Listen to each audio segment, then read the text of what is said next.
So Tissot recently announced some new additions to its highly successful PRX line. There are some new gradient dials, which are nothing to really get excited about. You can get the mint green version with an automatic movement instead of the quartz, and there are a couple of new quartz models in the 35mm case size. And then there's this, a Tissot PRX in forged carbon. I mean, forged carbon. I nearly wet myself when I first saw this thing. And I practically begged Tissot's PR team to send me a review sample as soon as they could. And I believe that this is one of the first of its kind in the UK. So that means that this might be the first hands-on review.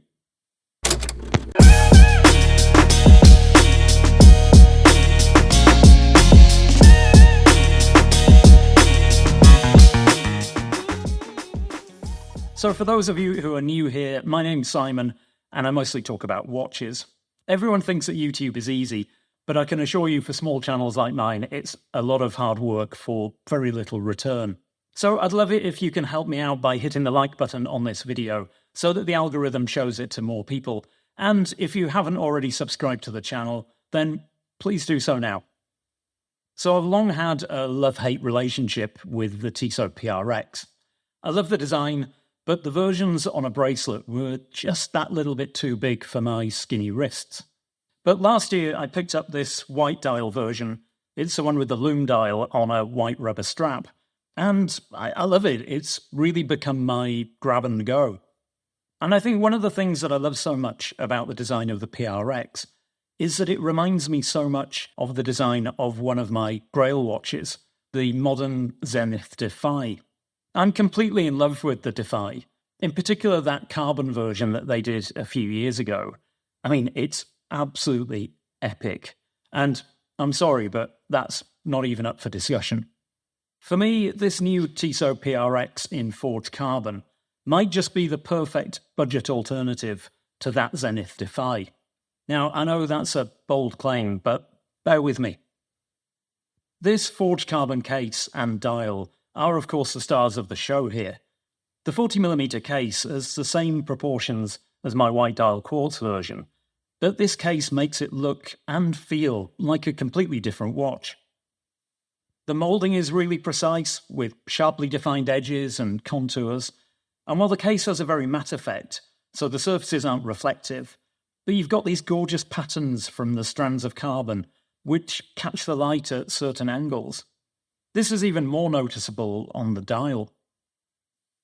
The hands and indices are standard PRX fare, with a mixture of brushed and polished surfaces. And you've got the steel frame date window at 3. And even though the carbon dial has quite a busy texture, I think the hands are wide enough to avoid any issues with legibility. The smooth sweeping seconds hand, combined with the inscription on the dial above the 6 o'clock position, tells you that the movement inside this one is Tissot's Powermatic 80. Turn the watch over and you can see it beating away through the exhibition caseback. Swatch Group's proprietary movement is based on the ETA 2824, but with a lower beat rate, which allows the power reserve to be extended to around twice that of the movement it's based on. This version has the upgraded silicon hairspring, as you can see identified by this little S on the movement. The silicon hairspring makes the movement more accurate, and it's got a longer lifespan, with no need for lubrication. The caseback, crown, and pin buckle are all made from stainless steel with a black PVD coating, and it comes on this black rubber strap to continue the theme. Now, if you're expecting this new forged carbon version to be a lot lighter, well, you might be surprised. You see, my original quartz one with the steel case weighs 86 grams. However, this forged carbon version, albeit with an automatic movement, weighs 75 grams. The steel caseback and hardware might have something to do with that, but also forged carbon watches have to have a steel core or cage. And so the benefit to having a forged carbon case is really much more about looks than it is about weight saving. Now, here in the UK, this forged carbon version has a retail price of £960, which is about a 30% uplift on the regular steel-cased version. But is it worth it? I recently turned 50. As I've got older, my health has become a bigger priority. I want to be here to see my kids grow up. I want to see them get married and have kids of their own. As someone who loves traditional watches, fitness bands and smartwatches just go against the grain. I want to wear the amazing watches in my collection, and I don't want to have to wear a watch on one wrist and a fitness band or a smartwatch on the other. And I just can't wear watches in bed. Then I found the Ultrahuman Ring Air, and this tiny ring has been a game changer. It's discreet and yet incredibly powerful. Combined with the incredible Ultrahuman app, it tells me what's going on inside my body, whether I'm meeting my fitness goals or if I'm getting the right kind of sleep.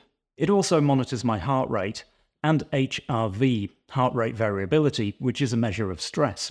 But of course, it also tracks my activity and so much more.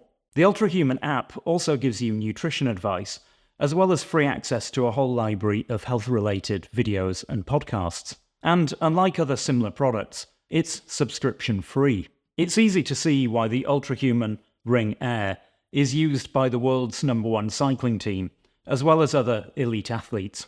I'll leave a link in the description to the Ultrahuman website, as well as a special discount code for Escapement24 subscribers. Well, I guess the answer to that really lies in whether forged carbon is your kind of thing. Personally, I love when watch brands experiment with different materials, and as I've said before, I just think that forged carbon is super cool.